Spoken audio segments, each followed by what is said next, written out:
Bukas, anniversary sa, sa programa namin, Talakayang Pinoy, bukas. Okay, makinig tayo mga kasama. Supportahan natin yan. July 17 yan, pero bukas na yung aming programa para doon sa anniversary. Marami tayong celebrity na bumate. Ito natin ang video, no? Kasama rin si Juan, si... Ano to? Kami lang anniversary to? First, una pa lang, banner, no? Kailangan pala makasulpo tayo doon bukas. Anniversary pa lang talaga. Hindi pwedeng wala dyan. Pagkatapos ng medyo may konting kainan. Okay. Salamat. So, pumunta kayo. Okay. Imbitado yung ating mga tagapakinig. Ano yung kasamandan? Ano kaya? Anniversary ba yun? Anniversary. Sige. Talakayang Pinoy. So mga kasama, kukunti na lang yung oras natin. Okay, sige. May pakapol. Speaking ba tayo, batiin ko lang yung aking asawa, si Juliet, tsaka yung aking anak ko si Justin, si Lennon, tsaka yung mag-birthday kong bilas bukas si Ate Lisa, tsaka sa aking bilang si Nanay Turin. Kasi kasamang Celso Siliano, yung ating singer, hindi po nakarating dahil wala yung gitara.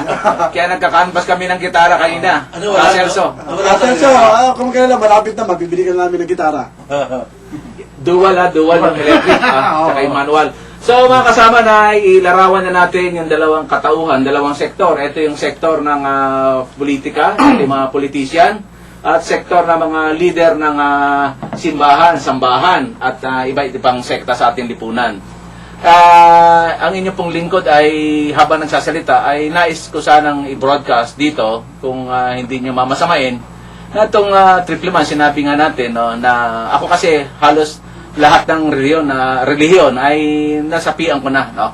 At naging pastor din ako bukod sa inyong kalaman sa Civil Relations Service sa Camp-Aguinaldo. Marami kang relihiyong nasapian, pero hindi ka pa sinasapian, ha? Ito na nga yung sasabihin ko na nasapian na ang triple man may tumawag na sino ba si triple man? Ano ba ibig sabihin nito? Ang triple man nga, sinabi nga natin, ito ay nanggaling sa langit, no? Ito yung sinasabi ng mga Katoliko na ito lang may pagtutuwid ng konti, Ito yung Diyos Ama, Diyos Anak, Diyos Espiritu Santo. Tatlong katauhan. Ituloy na po natin yung laban. Kasi kung tayo ay civic-minded lang, kung tayo ay nationalista lang, nationalismo itinutulak natin, pangbayan, ay mukhang kulang, malayo tayo. Gawin na nating sekta to, non-sectarian. Itong triple man, no?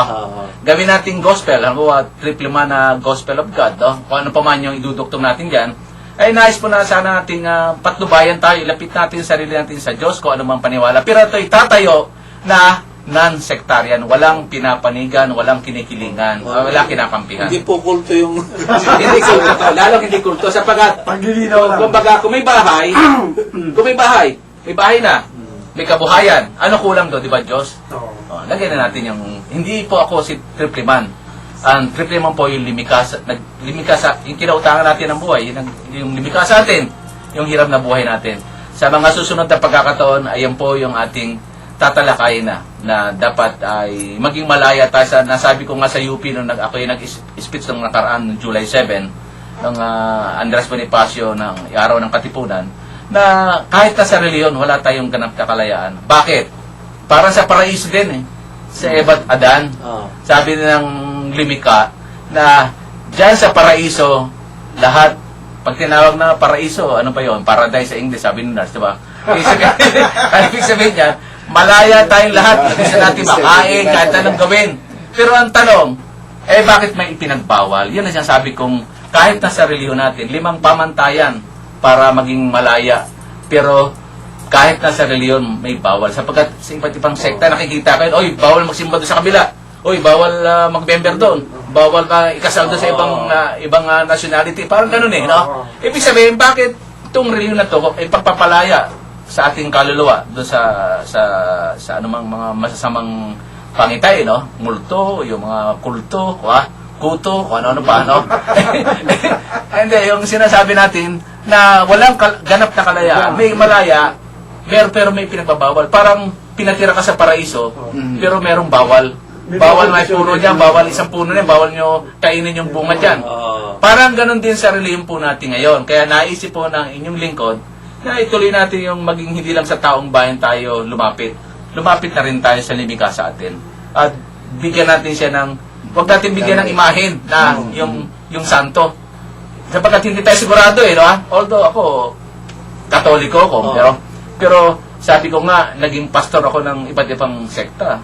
Sa Evangelist, Pentecostal, Seventh-day Adventist, Wala kasing Baptist, no? wala kasing nakakita kaya Kaya nga, ang atin dito, kung ito may mapagpapasyahan natin sa pagpupulong natin, off the air na natin, ay pag-usapan natin ng seryoso to, na hindi lang kalayaan sa kabuhayan, hindi lang kalayaan magkaroon ng bahay, kundi kalayaan din natin yung spiritual natin mapalaya doon sa sistema na kung saan ang nagpapairal nga ay hindi naman yung Panginoon talaga, kundi yung mga leader, yung mga religious leader, yung mga pare, yung madre, pastor, lahat yan, kakampi natin, kasama natin.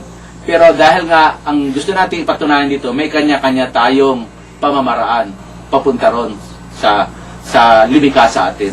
At yun ang pag-uusapan natin sa mga susunod na pagkakataon. Kasamang review na nung yung nabanggit ko nyo kanina, mga 30 second lang ko yun si dating ating si Ka-RD Manalo, no? Siya ay may, nung 1980s, talaga may pabahay, pero Ito minsan sila, ka ng dating iglesia iglesia. to eh. Dating iglesia to sila. Dating iglesia. Ano yung religion mo? Nasa gitna rin ngayon na kasi medyo nagkaroon ng personal problem yun. Alam na ho ng mga... Wala ka ba kay Eli? Wala kay Eli Soriano? Wala, hindi naman. Sa gitna, gitna ba yun? Sa gitna.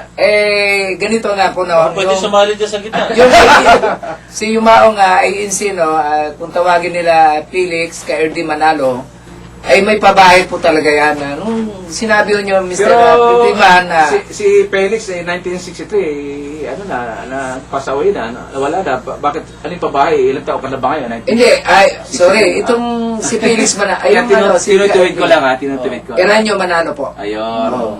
Yun may pabayo yan, pero ang alam ko niyan, sa New Era, ito sa Quezon City, at Cavite, mayroon New Era po. Yan kung nakikinig ba ng lahat ng mga kapatiran, no, ay siguro kahit na ako may hiwalay sa inyo, pero ako naman ay sumumpalataya pa rin.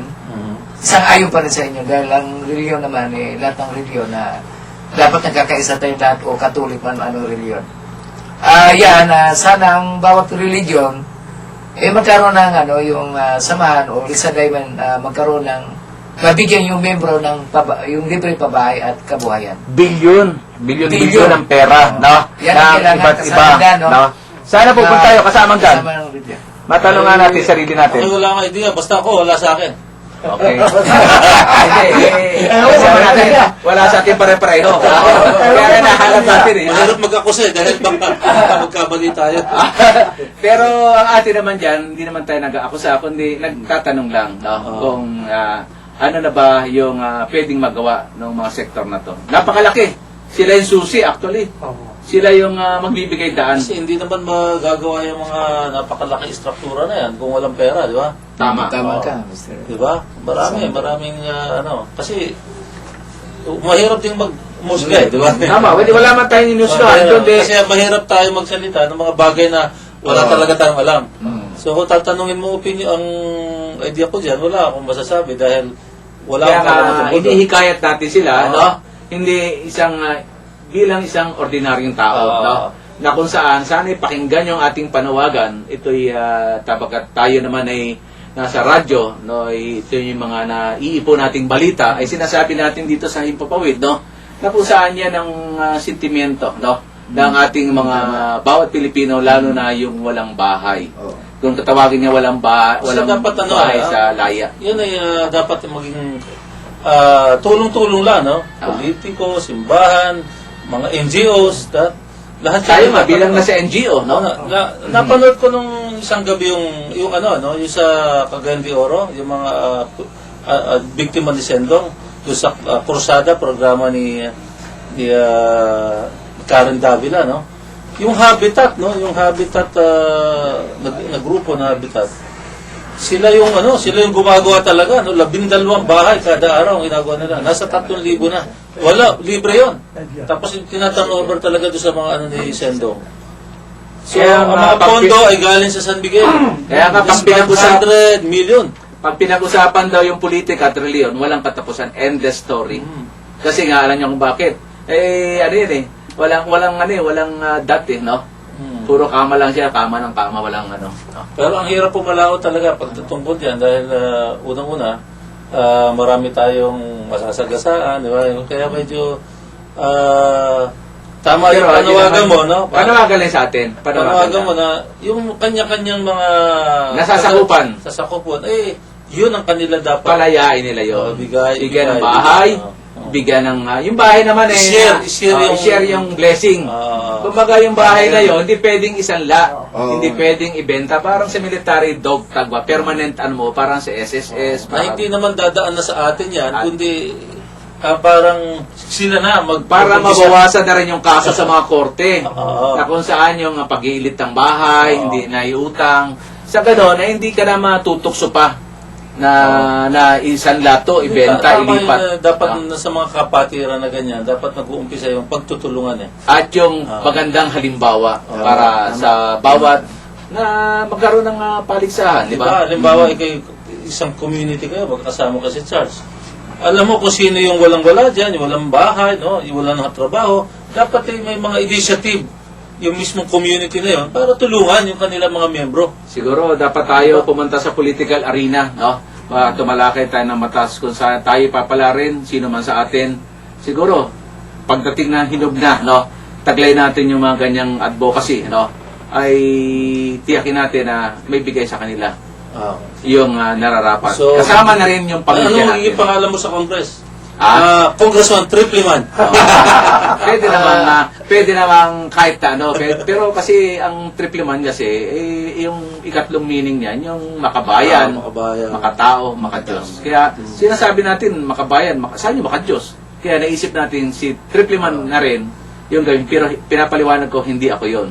Ang galing yung sa idea na yun, doon sa itaas, no? Yan lang ating... Mas maganda kung mismo tayo, o mismong... lahat tayo, Tripliman. Ma-involved sa Tripliman. Ma-involved sa... Pag sinabi, sino ba leader nyo? Si Tripliman, lahat tatayo Para sa Leong Ayos. Sino leader nyo? Ako, si Tripliman. Lahat tumatay. Sino ba? Lahat kami Tripliman Okay. Ubos na po yung oras natin. Isang oras, napakabilis po mga kababayan. Kaya kami po ay muling magpapaalam pasamantala sa inyo. Hanggang sa muli, sa Sabado, alas 4 hanggang alas 5 ng hapon. Bahay at kabuhayan po, huwag niyo pong sawaan. At dito po ay mararating natin ang paraiso dito sa ating tinatamasa, dito sa ating advokasya, dito sa ating legacy na itatayo para sa sinilahing Pilipino. Magkarinigan po tayo sa Sabado, 4 to 5. Bahay at kabuhayan, ito po ang inyong lingkod, Mr. Equalizer Dan Sulweta po. Ako naman si Nars Labao, Field Reporter, no, ay bumabati na magandang hapon po. Huwag natin kalimutan yung tuwing Sabado, alas 4 hanggang alas 5, pakinggan po nyo ang magandang programa na inahatid natin sa ating pamalaan, pangalawang pamalaan, lahat ng mga babatas, no. Sana mabigyan ng pansin. Bilis. Okay, mula susunod na Sabado po ulit, huwag po natin kalimutan. Bahay at kabuhayan, Field Reporter po, Babet Salvatierra. Hanggang sa susunod na Sabado po, kayo po yung magpatuloy na makinig at tumutok dito po sa Kabahay at Kabuhayan. Maraming salamat. Okay, Bahay at Kabuhayan para sa taong bayan! Happy birthday, Ate Lisa!